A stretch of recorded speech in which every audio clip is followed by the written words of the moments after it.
You ask Tiger to solve.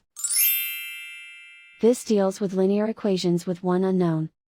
The final result is x equals 7. Let's solve it step by step.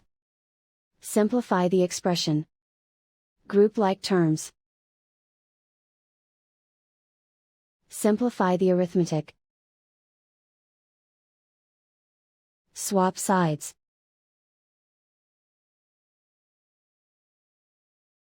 Group all constants on the right side of the equation. Subtract 5 from both sides. Simplify the arithmetic.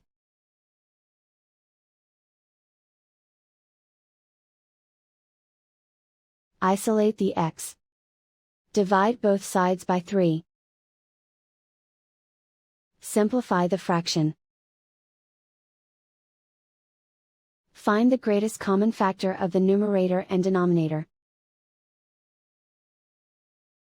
Factor out and cancel the greatest common factor.